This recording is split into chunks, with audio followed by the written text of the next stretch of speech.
Selamat pagi, salam sejahtera buat kita semua. Selamat tahun baru 2025. Woohoo! Exciting for the new year.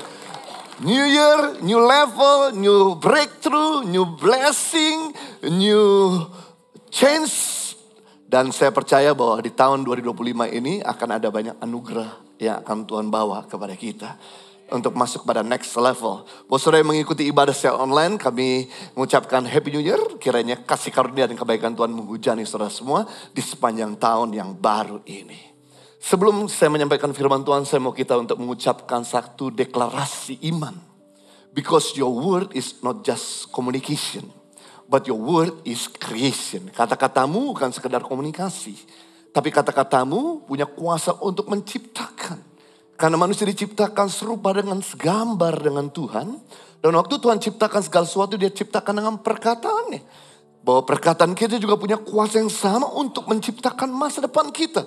Itu sebabnya saya mau kita bersama-sama mengucapkan deklarasi yang sangat bermanfaat buat kita di sepanjang tahun ini. Mari kita bersama-sama, kita katakan 3, 2, 1. Saya sehat, saya dilindungi, saya kuat, saya bahagia, saya ditebus, saya sudah diampuni, saya bertalenta, saya kreatif, saya berkelimpahan, saya percaya diri, saya merasa aman, saya disiplin, saya fokus, saya berkualitas, saya termotivasi, saya berharga, saya bebas, saya bertekad, saya diberdaya, saya diurapi, saya takut Tuhan, saya diterima dan diakui, saya di atas rata-rata, doa saya didengar Tuhan, saya terima yang terbaik, saya diberkati untuk jadi berkat, saya adalah anak Allah yang maha tinggi, saya akan menjadi sebagaimana saya diciptakan. Dalam nama Tuhan Yesus, yang percaya sama-sama katakan. Beri tepuk tangan yang meriah buat Raja kita. Wow. Baik Bapak Ibu, di tahun baru ini, kebetulan tema sepanjang tahun 2025, Impact Community Indonesia mengangkat tema tentang Christ likeness. Keserupaan dengan Kristus. Jadi tema besar ini kita akan bedah di setiap bulan. Di bulan Januari ini kita akan mengangkat tema tentang tujuan hidup. Dan di bulan berikutnya kita akan bicara soal kesetiaan dan sebagainya. Tapi ujung-ujungnya adalah menghantar kita menjadi serupa dengan Kristus. Goal kekristenan bukan menjadi nomor 1. Tapi goal kekristenan menjadi serupa dengan Kristus. Semua ambisi kita, kalau kita tidak menjadi seperti Kristus, maka menjadi sia-sia. Karena memang manusia tujuan diciptakan untuk menjadi serupa dan segambar dengan Tuhan. Nah, semua itu gak bisa terjadi kalau Anda tidak tunduk kepada Tuhan. Kalau saudara senang dengan sebuah judul khotbah, saya mau sampaikan dengan tema taat atau tunduk pada rencana Allah. Seringkali rencana Tuhan dengan rencana kita sangat berbeda. Seringkali jalan Tuhan dengan jalan kita sangat berbeda. Saya tahu bahwa jalan saudara baik, tapi ketahuilah bahwa jalan Tuhanlah yang terbaik. Saya tahu rencana saudara very good. Tapi rencana Tuhan yang lebih terbaik. Saya tahu bahwa keputusan saudara baik. Tapi keputusan Tuhanlah, kehendak Tuhanlah yang terbaik. Kalau kita tahu bahwa jalan, rencana, dan kehendak Tuhan yang terbaik. Kenapa kita selalu memaksakan kehendak dan rencana kita?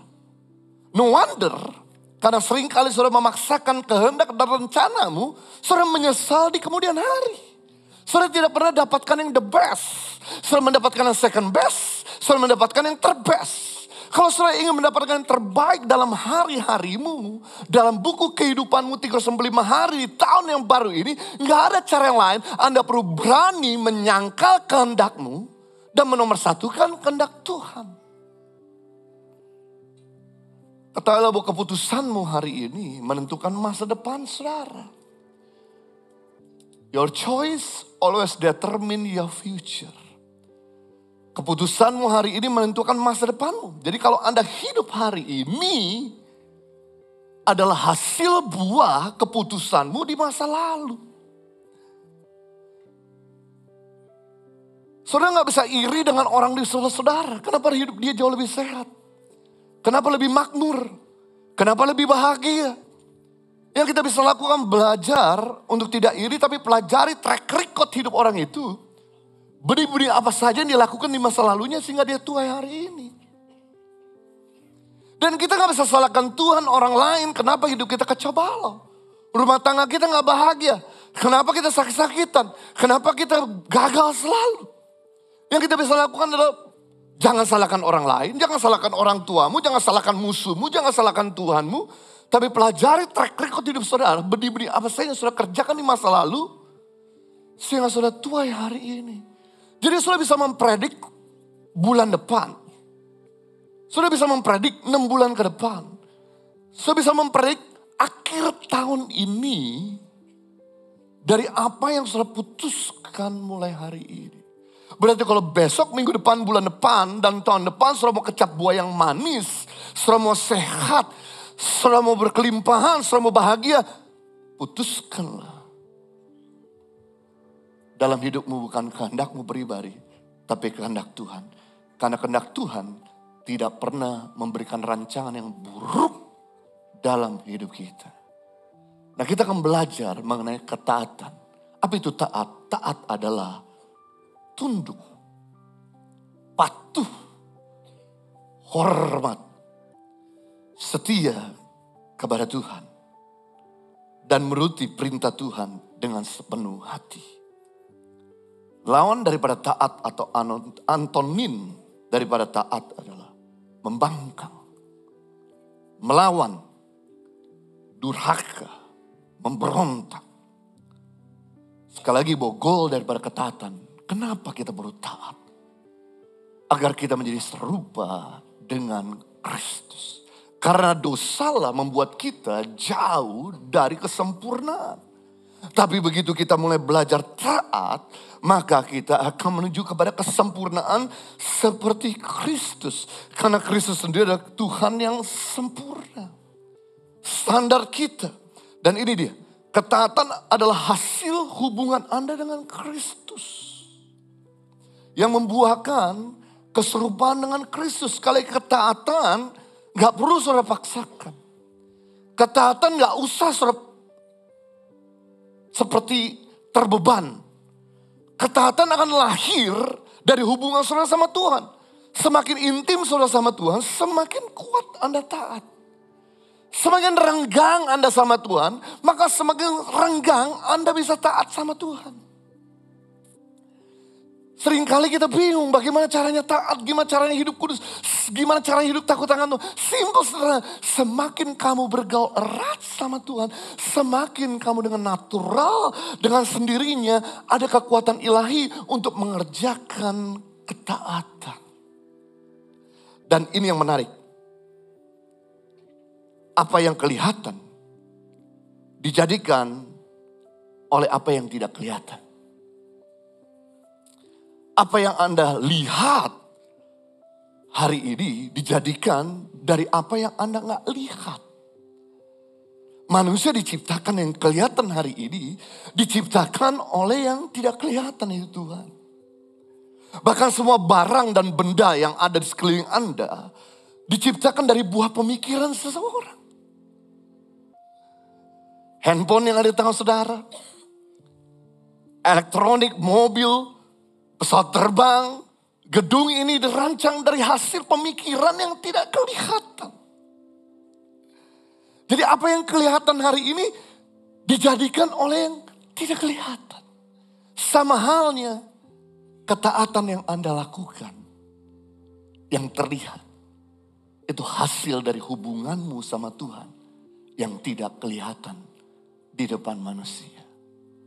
Semakin kamu akrab membangun hubungan dalam hari-harimu, maka semakin kamu akan mengikuti rencana Tuhan yang mulia, yang besar, yang menghantar kita terus naik, tidak menjadi turun, menjadi kepala dan tidak menjadi ekor, menjadi terdahulu dan tidak menjadi kemudian. Dia mengerti, katakan amin dan beri tepuk tangan yang meriah buat Tuhan kita.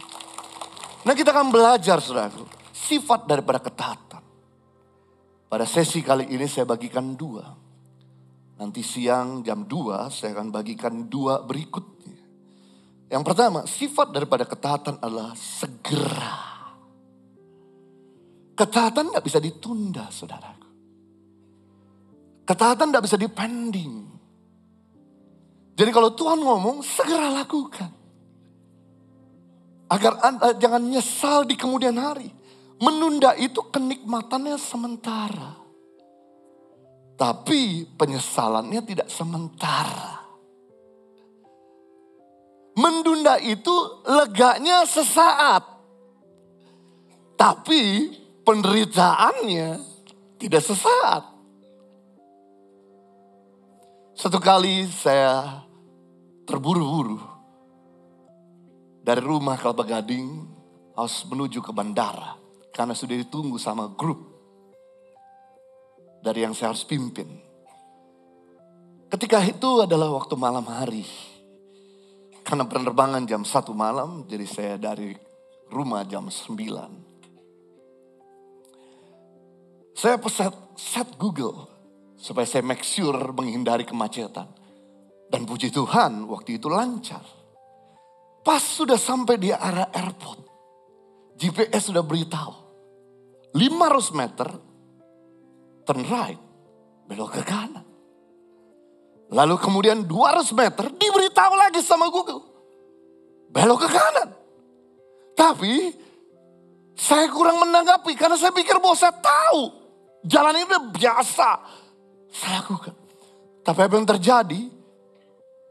Suatu kali waktu Google bilang belok kanan, saya tidak tanggapi untuk langsung belok kanan. Saya malah terus. Apa yang terjadi? Harusnya saya pergi ke keberangkatan. Saya pergi ke kedatangan. Harusnya saya naik ke atas. Saya malah turun ke bawah. Dan saya bawa mobil ini harus ditukar sama orang yang sudah nunggu di airport. Untuk saya tinggalin mobil ini. Dan kemudian saya telepon orang yang menunggu mobil itu. Tenang, saya putar balik. Ternyata sudah aku tahu. Putarannya jauhnya minta ampun di bandara Terminal 3. Tahun 2024, putaran itu nggak ada lagi berdekatan dengan terminal domestik dan internasional. Diputar jauh sampai ke peak area. Lalu kemudian saya harus muter kembali ke bandara. Memakan waktu kira-kira sekitar 25 menit lagi. Coba waktu itu saya tanggap. Saya sudah ada di line sebelah kanan. Pasti saya tidak akan pernah miss dan membuang waktu. Hari itu saya sangat menyesal kenapa saya bodoh. Padahal udah berkali-kali saya sudah lewati jalur ini. Kenapa saya masih miss? Karena saya tidak segera untuk taat kepada GPS. Yang mengakibatkan saya mengalami detour. Membuang waktu. Itu sebabnya kalau hari ini Tuhan beri kepada saudara perintah. Kalau Tuhan suruh saudara mengampuni. Jangan tunda. Ampuni. Karena kepahitan yang Anda sudah lepaskan akan membuahkan penyakit yang Anda akan sesali di kemudian hari. Ada begitu banyak penyakit kanker. Ada begitu banyak penyakit tumor. Yang disebabkan karena kita tidak mau melepaskan pengampunan. Kalau hari ini Tuhan ingatkan saudara untuk hidup kudus. Ambil keputusan di tahun yang baru ini. Taburlah yang benar. Supaya besok, minggu depan, bulan depan, tahun depan sudah kecap buah yang baik. Tapi kalau sudah tabur kenajisan di awal tahun ini. Di minggu baru ini, di bulan yang baru ini. Hey, no wonder. Karena terang sama gelap tidak bisa bersatu. Tuhan lepas tangan. Bukan Tuhan tidak bisa melindungi saudara. Tapi karena saudara yang keluar dari kehendak Tuhan, keputusan Tuhan. Saudara harus mengecap buahnya. Ketahuilah bahwa menunda belajar membuat Anda bodoh. Sebetulnya tidak ada orang bodoh di dunia ini. Yang ada orang malas. Udah tahu bahwa minggu depan ada ujian. Kita gak segera belajar. Ingat bahwa perintah itu gak pernah datang mendadak. Semua perintah yang Tuhan berikan pada kita bukan untuk keuntungan Tuhan. Tapi semua perintah yang Tuhan berikan pada kita untuk keuntungan kita. Saudara mau lakukan perintah Tuhan, saudara tidak mau lakukan, Tuhan tidak rugi apa-apa.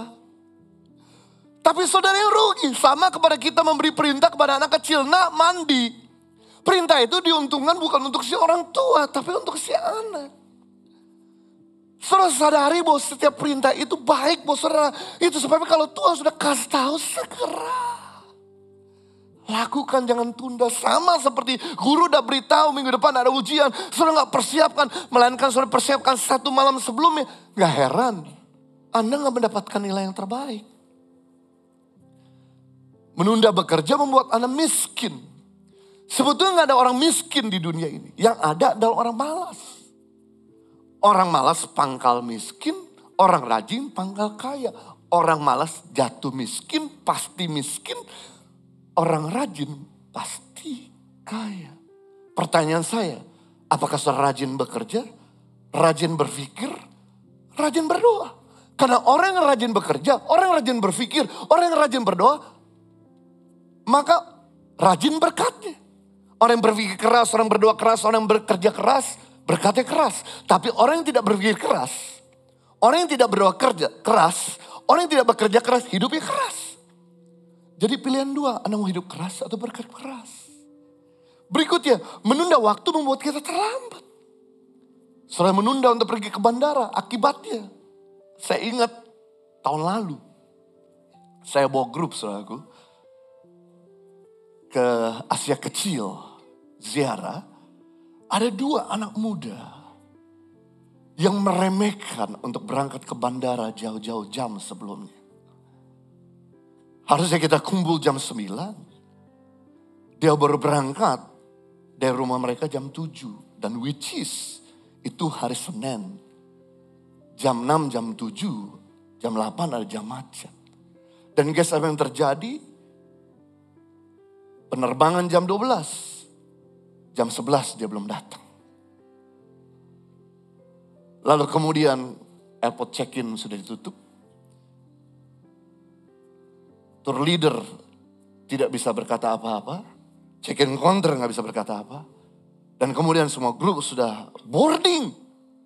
Sudah masuk pesawat, dia baru nyampe di bandara. 2 orang ini. 2 anak muda ini. Dan guys apa yang terjadi? Dia tidak bisa terbang. Tiket keberangkatan kalau gak bisa terbang, itu angus sampai pulang. Dan dia sangat menyesal. Dia bisa berangkat untuk perjalanan 11 hari ke Asia Kecil di Turki. Jangan pernah menunda. Harga yang dibayar sangat mahal. Berikutnya menunda melakukan kehendak Allah. Penyesalan seumur hidup. Waktu Tuhan ngomong kamu tunda, kamu nyesal seumur hidup. Suatu kali ketika Yusuf dan Maria baru saja kedatangan orang Majus. Mempersembahkan emas, kemenyan dan mur. Lalu kemudian setelah itu orang Majus pergi meninggalkan rumah Yusuf dan Maria. Udah tengah malam Yusuf dan Maria mulai beres-beres dan rapi-rapi. Barulah Yusuf tidur kira-kira di mungkin jam 1 jam 2 pagi. Tidak lama setelah itu. Pagi-pagi benar mungkin jam 3 baru 1 jam dia tidur. Malaikat Tuhan datang kepada Yusuf dalam mimpi. Yusuf, segera menyingkir dari Bethlehem ke Mesir. Angkat anak itu dan bawalah istrimu. Sebab Raja Herodes hendak mencari anak itu dan ingin membunuh anak itu. Yang saya salut dari Yusuf gak komplain. Tuhan, lu gak tahu. Gue baru saja melayani orang-orang Majus. Lu gak tahu gue baru saja tidur 1 jam yang lalu. Dan gue belum packing apa-apa. Mendadak lu beritahu gue untuk berangkat. Tapi saya belajar dari Yusuf tidak menunda. Melainkan dia segera packing. Dan kemudian dia bawa anak itu dan istrinya meninggalkan Bethlehem. Pergi ke Mesir 700 kilo. Perjalanan yang cukup panjang dengan keledai yang begitu lama jalannya. Malam kedinginan, siang kepanasan. hujan kebasahan, uang belum tahu apakah cukup atau tidak. Karena dia belum persiapkan semuanya. Saya nggak bisa bayangkan kalau Yusuf waktu itu menunda. Dia bilang, Tuhan, gue mau tidur lagi. Oke, nanti aja. Kita akan berangkat, tapi jangan saat ini. Dia tidur lagi. Saudara tahu apa yang terjadi? Raja Herodes datang. Dan kemudian menangkap dan membunuh Yesus Kristus. Maria cuma punya kenangan foto dengan anaknya. Yusuf cuma punya kenangan foto dengan anaknya. Dan dia tidak memiliki anak itu selama-lamanya. Hari ini, kalau Tuhan memberikan pada saudara perintah, jangan tunda, segera lakukan. Yang kedua, sifat daripada ketaatan. Ketaatan harus tuntas. Yang pertama, taat harus segera. Yang kedua, taat itu harus tuntas.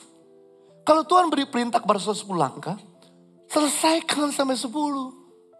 Jangan udah 5 langkah sudah berhenti. Karena separuh ketaatan sama dengan tidak taat sama sekali. Jangan seperti mental Saul. Saul adalah seorang raja yang punya ketaatan separuh-paruh. Ketaatan separuh itu biasa sungkan sama manusia. Ketaatan separuh itu biasanya untuk menyenangkan pribadinya. Saya teringat sekali saudaraku, waktu Tuhan memerintahkan kepada Raja Saul. Raja pertama bangsa Israel. Saul lewat Nabi Samuel. Kalahkan bangsa Amalek. Karena bangsa Amalek ini adalah bangsa yang pertama kali menghalangi orang Israel untuk masuk tanah perjanjian. Jadi musuh pertama waktu bangsa Israel belum punya pengalaman bertempur. Belum punya pengalaman berperang. Dicegah. Dihadang sama bangsa Amalek. Itu sebabnya saya mau tumpas habis ini bangsa. Jangan sampai mereka hidup semua. Tumpas dari mulai raja sampai rakyat jelata. Dari mulai binatang yang lembut, tambun-tambun yang besar-besar. Sampai binatang yang kurus-kurus. Jangan satu pun dibiarkan hidup. Saul berkata, yes, saya tumpas habis. Tuhan memberikan kemenangan kepada Saul untuk mengalahkan Amalek. Kalau yang lalu gak bisa dikalahkan sama bangsa Israel. Karena bangsa Israel belum punya pengalaman bertempur. Baru saja keluar dari perbudakan. Bangsa Israel sudah punya pengalaman bertempur. Sudah masuk tanah perjanjian. Jadi bagi Saul disertai Tuhan. Kalahkan Amalek mudah. Tapi apa yang terjadi? Saul cuma membunuh rakyat-rakyat jelata. Dia membiarkan Raja Agag tetap hidup. Saul menumpas binatang-binatang kecil. Tapi membiarkan binatang-binatang besar. Ketaatan yang separuh. Ketaatan yang tidak tuntas. Apa yang terjadi saudaraku? Saul bawa pulang ini Raja Agag. Lembu-lembu tambun dipikir untuk mempersembahkan kepada Tuhan. Langsung Tuhan berkata kepada Samuel. Dan Tuhan sangat menyesal. Menjadikan Saul raja. Dan Tuhan berkata kepada Samuel, katakan kepada Saul, aku menyesal menjadikan kau raja. Dan mulai saat ini kedudukan rajamu akan digantikan oleh orang lain. Gara-gara Saul mentoleransikan Raja Agag untuk hidup. Tidak ditumpas. Beberapa tahun kemudian, pada zaman Esther, muncul cucu Agag bernama Haman bin Agag. Ketika Haman bin Agag ini mengetahui bahwa Mordekai, orang yang dia benci itu adalah orang Yahudi. Dia berkata begini, merupakan penghinaan kalau aku bunuh Mordekai. Karena mereka pernah membunuh rakyatku di masa yang lalu. Aku akan balas dendam untuk bantai seluruh orang Yahudi dari muka bumi. Why? What you tolerate will dominate you. Apa yang Anda toleransikan akan menjajah Anda. Jangan pernah Anda toleransi. Waktu kamu toleransi, kamu akan kehilangan momentum. Saya beritahu, waktu Anda toleransikan rokok, rokok akan mulai menjajah Anda. Waktu Anda mulai toleransikan film porno mulai menguasai Anda. Waktu Anda mulai mentoleransikan ngomong kotor mulai menjajah Anda. Tidak ada di planet ini lahir suka merokok.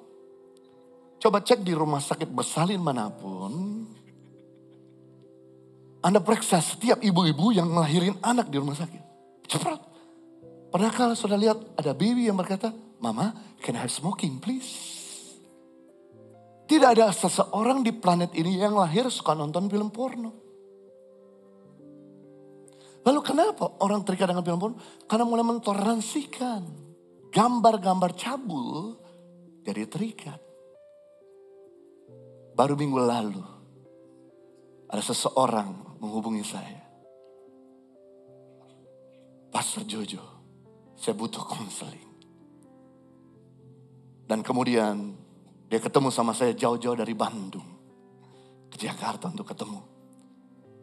Pastor, saya sudah pisah sama istri. Saya bilang, kenapa? Bukankah waktu itu saya lihat kamu akrab sekali? Gara-gara saya suka nonton film porno. Dan itu bertahun-tahun.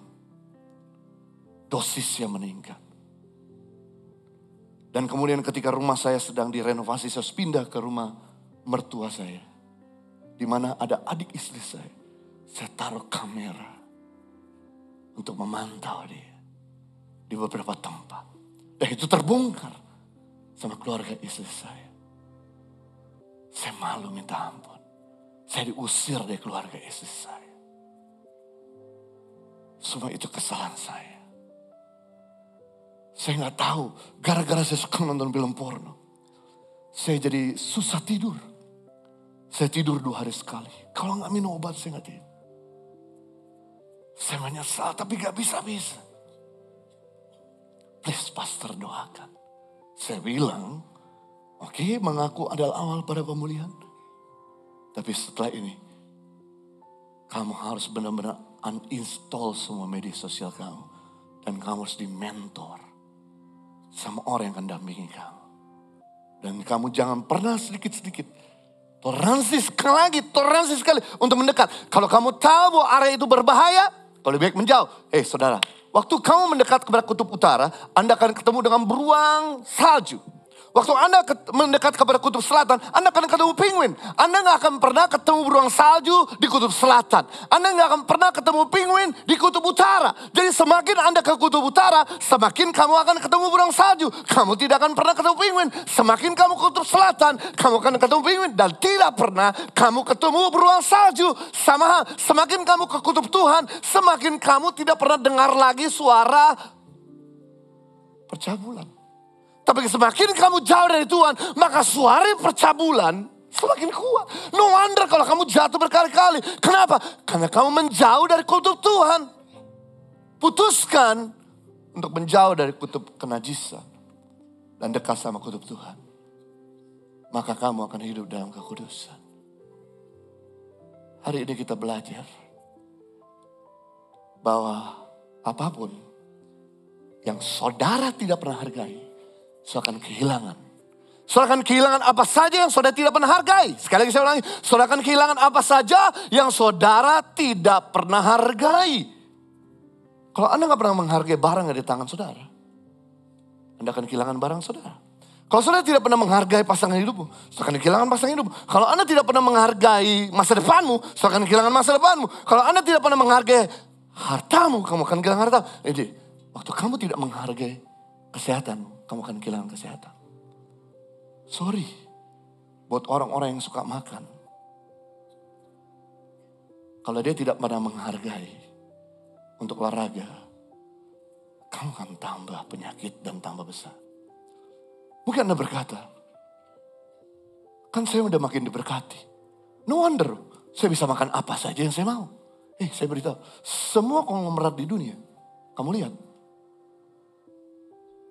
Bill Gates, pendiri Facebook, Elon Musk, apakah badannya gembrot? Mereka bisa makan tiap detik. Tapi mereka jaga dengan olahraga, exercise. No wonder kalau mereka hidup panjang, hidup nyaman. Saya mau saudara menghargai setiap keputusanmu hari ini untuk tunduk kepada keputusan Tuhan. Maka besok, minggu depan, bulan depan, tahun depan, serahkan kecap buah yang baik. Karena ketaatan sifatnya segera, dan yang kedua ketaatan sifatnya tuntas. Mari kita berdoa. Bapa di surga, terima kasih untuk firman-Mu yang telah memberikan pada kami pengertian. Kami ingin mengecap yang baik di tahun ini. Dalam hari-hari kami yang kami lalui. Dalam rumah tangga kami. Dalam kesehatan dan keuangan kami di tahun ini. Kami gak perlu khawatir mengenai apa yang akan terjadi. Masalah-masalah yang terjadi. Selama kami tunduk kepada kehendak Tuhan yang segera dan tuntas. Maka Tuhan akan terus membawa kami tidak turun melainkan naik. Tidak jadi ekor melainkan jadi kepala. Tidak menjadi kemudian tapi menjadi terdahulu. Itu sebabnya Tuhan tolong untuk setiap kami yang punya akal budi. Untuk berpikir panjang kepada setiap keputusan yang mereka lakukan. Karena keputusan mereka akan menentukan masa depan mereka. Dan Tuhan berdaulat atas setiap firman yang mereka dengar dan baca. Itu boleh menjadi terang bagi jalan-jalan mereka. Dan menjadi kemenangan dalam hidup-hidup mereka. Sehingga hidup mereka boleh berjalan sepanjang hari-hari ini. From glory to glory, success to success, victory to victorious. Demi nama Yesus Kristus, kita semua yang sudah diberkati sama-sama katakan.